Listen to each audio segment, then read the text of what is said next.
Hoy en día, en la actualidad, ante nuestros ojos las profecías bíblicas se están cumpliendo, una por una nos anuncian que Jesús está por venir pronto. Una de las cosas que hoy vemos que está pasando en Israel en la actualidad nos anuncian que estamos en los últimos tiempos. Visto los conflictos bélicos en los últimos días entre estas dos naciones, quiero decirles que la Biblia ya nos advirtió que todo esto iba a suceder, y de esta forma quiero aclarar qué significa proféticamente el actual conflicto bélico, que se ha desatado tan fuertemente contra el pueblo de Israel. Recordemos que en el reloj profético de Dios Israel juega un papel clave. Esta nación será el epicentro de las estremecedoras tribulaciones de los últimos días. Todos los eventos centrales del fin de los tiempos y el regreso de Jesucristo ocurrirán alrededor de la tierra santa entregada por Dios al patriarca Abraham y a toda su descendencia. Debemos entender el origen sobrenatural de la formación de Israel, para entender por qué existen tan irracionales hostilidades permanentes en esta tierra. Ciertamente conocemos que la Biblia nos enseña que Israel fue fundada por un acto soberano de Dios, y que Abraham, el padre de la fe, fue el elegido de Dios para formar esta nación. Dios le dio la instrucción de dejar su casa y su parentela, para dirigirse a tomar esta tierra, como está escrito en Génesis, capítulo 12, versículo 1. Vete de tu tierra y de tu parentela y de la casa de tu padre a la tierra que te mostraré. En el versículo 7, una vez llegado a la tierra, en el mismo capítulo 12, aclara que este lugar también será para su descendencia. Entonces el Señor se le apareció a Abraham y le dijo, daré esta tierra a tu descendencia, y Abraham edificó allí un altar y lo dedicó al Señor, quien se le había aparecido. Ahora bien, esta promesa de Dios dada a Abraham y a su descendencia tiene dos significados fundamentales, que nos ayudarán a comprender el porqué de los conflictos constantes en esta zona y su trasfondo espiritual. La descendencia de Abraham tiene dos vertientes fundamentales, una es la terrenal y la otra es la espiritual. La terrenal es el pueblo de Israel como descendientes naturales de Abraham y la espiritual son los cristianos o la Iglesia como el cuerpo de Cristo. Veamos cómo fue la promesa de Dios a Abraham, sobre cómo sería su descendencia. Ciertamente te bendeciré, multiplicaré tu descendencia hasta que sea incontable, como las estrellas del cielo y la arena a la orilla del mar. Tus descendientes conquistarán las ciudades de sus enemigos. Dios le menciona dos cosas que sus descendientes serían como las estrellas del cielo y como la arena del mar. Las estrellas que iluminan con su luz y son del cielo, representan a los creyentes de Cristo, pero la arena representa a la descendencia de la tierra, al pueblo de Israel, cuyo territorio está en la región actual de Medio Oriente. Jesús dijo en Mateo 5 versículo 14 que nosotros, los cristianos, somos la luz del mundo, por esta razón debemos alumbrar y ser de bendición a quienes nos rodean. Y el apóstol Pablo también reafirmó esta idea en Filipenses 2 versículo 15, donde dijo que nosotros los creyentes, somos como luminarias en el mundo, es decir, como estrellas que iluminan, reflejando a Cristo en un mundo lleno de gente perversa y corrupta. También vemos en Daniel 12 versículo 3, que los entendidos resplandecerán como el resplandor del firmamento y los que enseñan la justicia a la multitud como estrellas, a perpetua eternidad. Las estrellas son celestiales y representan a la Iglesia. La arena representa a un pueblo terrenal de descendientes que hoy son la nación de Israel, con una capital que es Jerusalén. Tanto la Israel espiritual y la Israel terrenal existen al mismo tiempo y una no reemplaza a la otra. Dios cumplirá la promesa a Abraham sobre la tierra, porque Dios no descarta a su pueblo, que originalmente formó para traer al Mesías, ellos son hoy los descendientes naturales de Abraham. Hablemos ahora específicamente de la Israel terrenal. En el capítulo 15 de Génesis podemos ver el llamado de Dios a Abraham, las promesas de bendición a él y a su descendiente, y el pacto que realizaron entre ambos.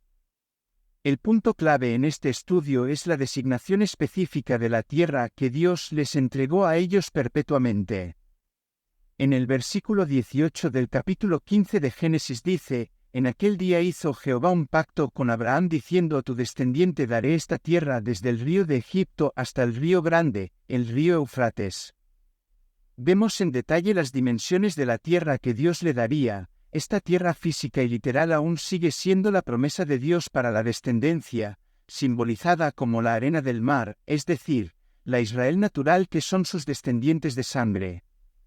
Esta promesa fue confirmada a Isaac, al primogénito, hijo de Abraham, en Génesis 26 versículo 3. Habita como forastero en esta tierra y estaré contigo y te bendeciré, porque a ti y a tu descendencia daré todas estas tierras y confirmaré el juramento que hice a Abraham, tu padre. Luego Dios le confirmó lo mismo a Jacob, el nieto de Abraham, en Génesis 28, versículo 13. Por otro lado, Abraham pidió a Dios una seguridad y una confirmación de esta promesa. Entonces Dios se encargó de hacer un acuerdo eterno entre ellos. El Todopoderoso se encargó de certificar o sellar esta promesa con un pacto de sangre realizado entre Dios y Abraham y descrita en Génesis capítulo 15 del versículo 8 al 21. Allí se describe el pacto que Dios le solicitó para tal acuerdo. Dios se le apareció como una antorcha de fuego, simbolizando su santa y poderosa presencia para confirmar el acuerdo eterno entre ambos en ese acto. Incluso Dios aclaró en el Salmo 89, que este pacto no dependería de la conducta del pueblo de Israel, sino que sería incondicional y eterno. En los primeros versículos indica que aunque el pueblo sea rebelde con sus mandamientos, aún así no invalidará su pacto ni cambiaría lo que prometió. Pero la más impresionante profecía bíblica cumplida de las últimas décadas fue que el pueblo de Israel volvió a ser una nación en un solo día, lo que marcó el momento donde los tiempos finales comenzaron a ser cada vez más evidentes. Las profecías del Antiguo Testamento indicaban que Israel volvería a ser una nación porque ellos habían perdido su tierra. Estas asombrosas profecías se cumplieron de la siguiente manera. El pueblo de Israel estuvo sin una nación independiente durante alrededor de 2000 años. Después de la destrucción del Segundo Templo en el año 70 después de Cristo por parte de las fuerzas romanas, los judíos fueron dispersados por todo el mundo en un evento histórico conocido como la diáspora. Durante este largo periodo no tuvieron un Estado-nación independiente y estuvieron bajo el dominio de varios imperios y estados. La moderna nación de Israel fue establecida el 14 de mayo de 1948 cuando David Ben-Gurión, el líder de la agencia judía, proclamó la independencia del Estado de Israel. Esto marcó el final de un largo periodo de exilio y la restauración de la soberanía judía en la tierra de Israel, después de siglos de dispersión y persecución. Este evento había sido anunciado en las Sagradas Escrituras en varios textos. Veamos Isaías 66, versículo 8. ¿Acaso alguien ha visto algo tan extraño como esto? ¿Quién ha oído hablar de algo así? ¿Acaso ha nacido una nación en un solo día? ¿Acaso ha surgido un país en un solo instante? Pero para cuando le comiencen los dolores de parto a Jerusalén, ya habrán nacido sus hijos.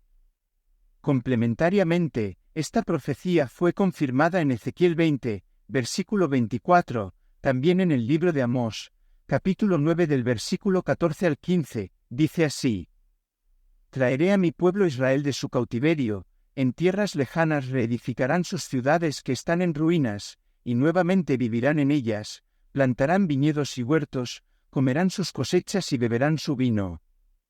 Los plantaré firmemente allí en su propia tierra. Nunca más serán desarraigados de la tierra que yo les di, dice el Señor tu Dios. Pero como sabemos, existen enemigos de Israel de la Biblia, de la nación, de Jesucristo y del Dios de Abraham, Isaac y Jacob, y aquí es donde surgen todos los conflictos. Según la mayoría de eruditos bíblicos, este evento fue la señal crucial para el desenlace de los días finales antes del glorioso regreso de Cristo a la tierra, que se hizo más claro que nunca a partir del 14 de mayo del 1948. Por eso vemos el conflicto actual. Las raíces más profundas se remontan a que Abraham y su esposa Sara no podían tener hijos, a pesar de que Dios le prometió que Sara daría a luz. Entonces acordaron entre ambos que tuviera un hijo con su esclava egipcia, Agar, de quien nace Ismael, el primer hijo, pero la promesa de Dios estaba con un hijo de su esposa Sara y no con Ismael, el hijo de una esclava. Al tiempo, Sara es sanada de su esterilidad milagrosamente.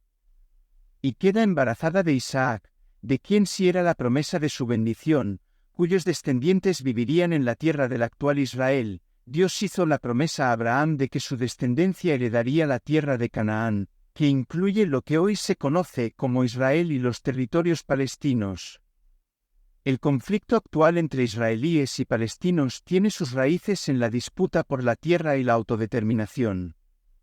Como dijimos, Israel se estableció en 1948 como nación, y esta acción llevó a un conflicto con la población palestina que ya vivía en la región, y también a la creación de un gran número de refugiados palestinos. El conflicto ha involucrado disputas territoriales, control de Jerusalén, derechos de autodeterminación y muchos otros temas complejos. Pero la cuestión de la tierra prometida a Abraham es una parte muy importante del trasfondo teológico. Dios prometió la tierra a Abraham y a su descendencia, y este territorio les pertenece por herencia divina. La famosa Franja de Gaza es parte de los territorios palestinos y ha sido uno de los principales focos del conflicto entre israelíes y palestinos. Esto ha suscitado muchos conflictos. Por ejemplo, Israel ocupó la Franja de Gaza en 1967 durante la Guerra de los 6 Días, y la ocupación continuó durante décadas. En 2005, Israel implementó una retirada unilateral, retirando sus fuerzas militares y desmantelando los asentamientos judíos en la Franja de Gaza. Esto fue visto como un intento de resolver el conflicto, pero la retirada no resolvió las tensiones.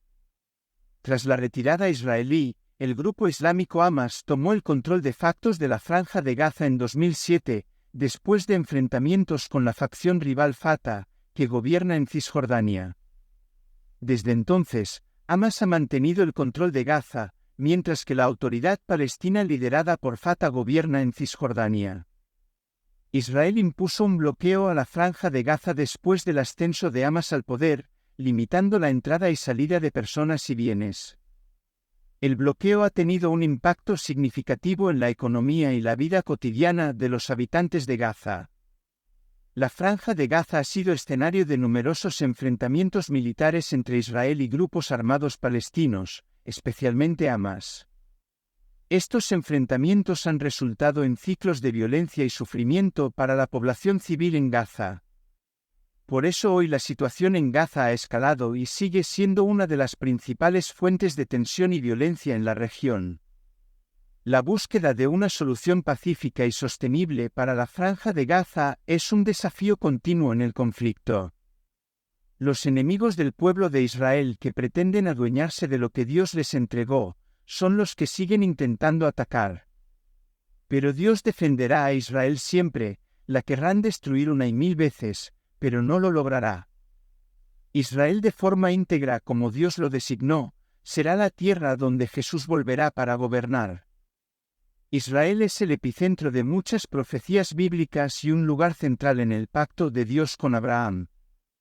Es una tierra elegida por Dios y es el centro espiritual del mundo, el próximo gobierno mundial que será liderado por el Anticristo en una confederación de 10 naciones.